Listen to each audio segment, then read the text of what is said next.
কলকাতায় ফের ইডির হানা। জানা যাচ্ছে বেলেঘাটায় দুই ব্যবসায়ীর বাড়িতে ইডির তল্লাশি অভিযান চলছে পুরো নিয়োগ দুর্নীতির তদন্তে। ইডির 6 সদস্যের টিম দুই ব্যবসায়ীর বাড়িতে পৌঁছে গিয়েছে। সরাসরি কথা বলবো এই মুহূর্তে আবির দত্ত আমাদের সঙ্গে রয়েছেন। আবির, ঠিক কি কারণেই তল্লাশি এই দুই ব্যবসায়ীর সঙ্গে এই পুরো নিয়োগ দুর্নীতির মামলার কি ধরনের যোগ থাকতে পারে বলে ইডি মনে করছে?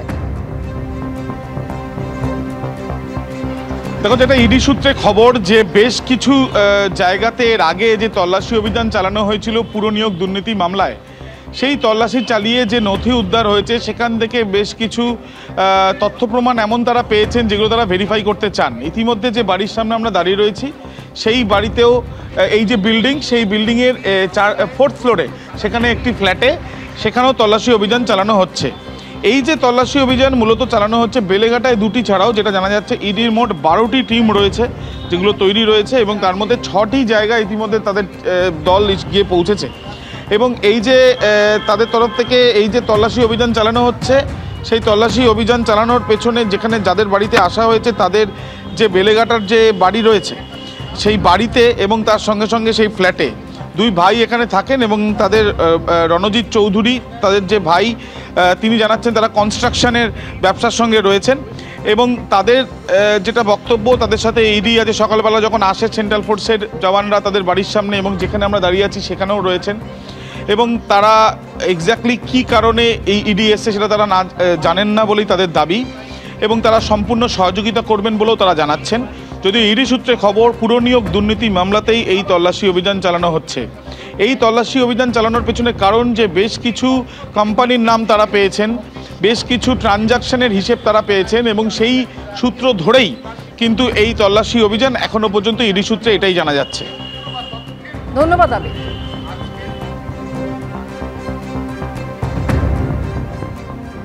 এদিকে প্রায় 4 বছর পরে রাজ্যে 100 দিনের কাজের প্রকল্প চালু হচ্ছে। হাইকোর্টের রায়ের বিরুদ্ধে করা কেন্দ্রীয় সরকারের আর্জি মাত্র কয়েক সেকেন্ডের মধ্যেই খারিজ করে দিল সর্বোচ্চ আদালত। 1 আগস্ট থেকে রাজ্যে 100 দিনের প্রকল্প চালু করার নির্দেশ দেয় কলকাতা হাইকোর্ট।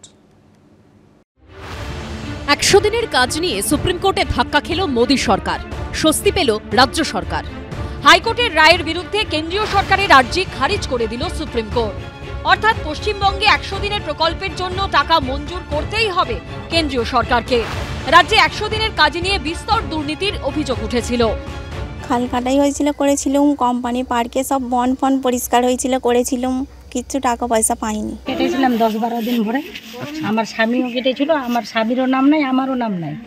আর যারা চাকরি করছে, যারা এই সুপারভাইজার অঙ্গনবাড়ি স্কুলে চাকরি করছে, ওদের মাটি কাটা নাম চলেছে, মাটি কাটা ইসে লিস্টে। দুর্নীতির অভিযোগ সামনে আসতেই 100 দিনের কাজের প্রকল্পে টাকা দেওয়া বন্ধ করে দেয় কেন্দ্রীয় সরকার। কেন্দ্রের বিরুদ্ধে বঞ্চনার অভিযোগ তুলে লাগাতার সুর চড়ায় তৃণমূল। এই আবহে 18 জুন কলকাতা হাইকোর্ট নির্দেশ দেয় 1 আগস্ট থেকে রাজ্যে 100 দিনের প্রকল্প চালু করতে হবে। প্রধান বিচারপতি টি.এস. শিবজ্ঞানম তার পর্যবেক্ষণে স্পষ্ট বলেন, কোনো কেন্দ্রীয় প্রকল্পকে অনন্তকালের জন্য ঠান্ডা ঘরে পাঠিয়ে দেওয়া যায় না। কেন্দ্র চাইলে কেন্দ্রীয় পোর্টালের মাধ্যমে সরাসরি নির্দিষ্ট ব্যক্তির অ্যাকাউন্টে টাকা পাঠাতে পারবে। এই নির্দেশ চ্যালেঞ্জ করে সুপ্রিম কোর্টের দ্বারস্থ হয় কেন্দ্রীয় সরকার। সোমবার সেই সংক্রান্ত শুনানি ছিল। কার্যত কয়েক সেকেন্ডের মধ্যেই কেন্দ্রীয় সরকারের আর্জি খারিজ করে দেয় সর্বোচ্চ আদালত। সোশ্যাল মিডিয়ায় পোস্ট করে অভিষেক বন্দ্যোপাধ্যায় লেখেন, এটা বাংলার মানুষের ঐতিহাসিক জয়, যারা দিল্লির অহংকার ও অন্যায়ের সামনে মাথা নত করেনি। এই রায় তাদের গালে গণতান্ত্রিক থাপ্পড়, যারা বিশ্বাস করতেন বাংলাকে ধমক দেওয়া, ভয় দেখানো বা চুপ করানো সম্ভব। বিজেপির অহংকারের হিসেব পূর্ণ হয়েছে।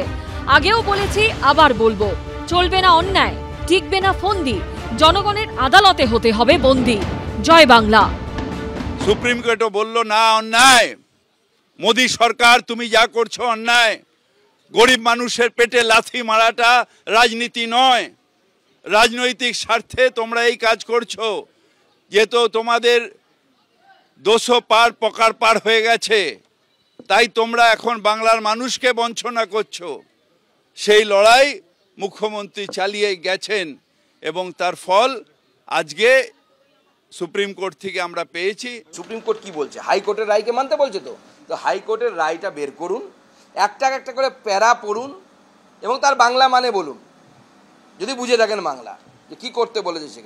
সেখানে হাইকোর্ট স্পষ্ট করে বলে দিয়েছে যে তৃণমূল কংগ্রেসের এই রাজ্য সরকার 100 দিনের কাজে চুরি করেছে, যারা অযোগ্য তাদের অ্যাকাউন্টে টাকা গেছে, যারা যোগ্য যারা খেটে সত্যি পরিশ্রম করেছে তারা টাকা পায়নি। এবং কেন্দ্র সরকারকে এই দুর্নীতির তদন্ত করতে বলেছে, নোডাল অফিসার নিযুক্ত করতে বলেছে কেন্দ্র সরকার। 18 জুন কলকাতা হাইকোর্ট এও নির্দেশ দিয়েছিল যে দুর্নীতি আটকাতে যে কোনো শর্ত আরোপ করতে পারবে কেন্দ্রীয় সরকার, আর এই শর্ত আরোপ হবে শুধুমাত্র পশ্চিমবঙ্গের জন্যই। যে কোনো ধরনের নিয়মও তৈরি করতে পারবে তারা, এবং রাজ্যের সব জেলাতেই তদন্ত চালিয়ে যেতে পারবে কেন্দ্র। এরই সঙ্গে সুপ্রিম কোর্ট এও জানিয়েছিল দুর্নীতির অভিযোগ উঠলেই কোনো কেন্দ্রীয় প্রকল্পকে অনন্তকালের জন্য ঠান্ডা ঘরে পাঠিয়ে দেওয়া যায় না।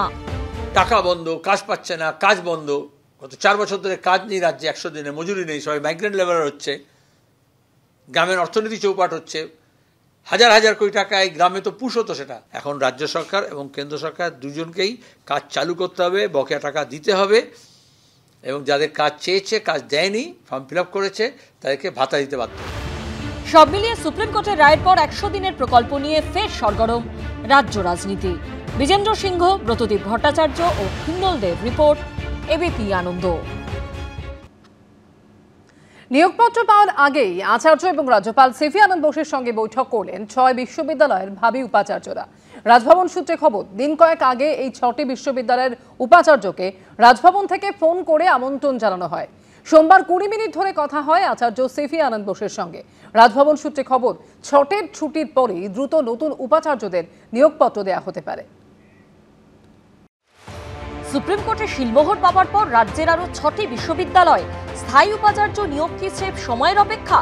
নিয়োগপত্র পাওয়ার আগেই আচার্য ও রাজ্যপাল সিভি আনন্দ বোসের সঙ্গে বৈঠক করলেন 6 বিশ্ববিদ্যালয়ের ভাবী উপাচার্যরা। দীর্ঘদিন ধরেই যাদবপুর বিশ্ববিদ্যালয়, কলকাতা বিশ্ববিদ্যালয়ে স্থায়ী উপাচার্য নেই। গত 9 অক্টোবর রাজ্যের 6টি বিশ্ববিদ্যালয়ে স্থায়ী উপাচার্য নিয়োগে সবুজ সংকেত দেয় সুপ্রিম কোর্ট। রাজ্যপাল ও রাজ্য সরকার একমত হবার পরে উপাচার্যদের নামে শিলমোহর দেয়।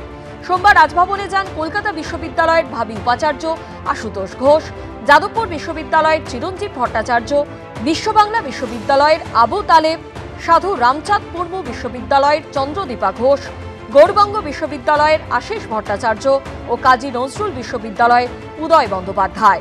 রাজভবন সূত্রে খবর, দিন কয়েক আগে এই 6টি বিশ্ববিদ্যালয়ের উপাচার্যকে রাজভবন থেকে ফোন করে আমন্ত্রণ জানানো হয়। সোমবার 20 মিনিট ধরে কথা হয় আচার্য সিভি আনন্দ বোসের সঙ্গে। সৌজন্যমূলক কথাবার্তা হয়েছে। মাননীয় রাজ্যপাল বললেন যে ইউনিভার্সিটি একাডেমিক ইন্টারেস্টটাকে টপমোস্ট প্রায়োরিটি দেওয়ার জন্যে, স্টুডেন্ট ইন্টারেস্টটাকে টপমোস্ট প্রায়োরিটি দেওয়ার জন্যে, তো সেগুলোকেই বললেন। 6টা ইউনিভার্সিটি আপনারা তো জানেন, ক্যালকাটা ইউনিভার্সিটি, যাদবপুর, গৌরবঙ্গ, বিশ্ববাংলা, কাজী নজরুল, এরকম টোটাল 6টা। রাজভবন সূত্রে খবর, 6টের ছুটির পরই দ্রুত নতুন উপাচার্যদের নিয়োগপত্র দেওয়া হতে পারে। কৃষ্ণেন্দু অধিকারীর রিপোর্ট, এবিপি আনন্দ, কলকাতা।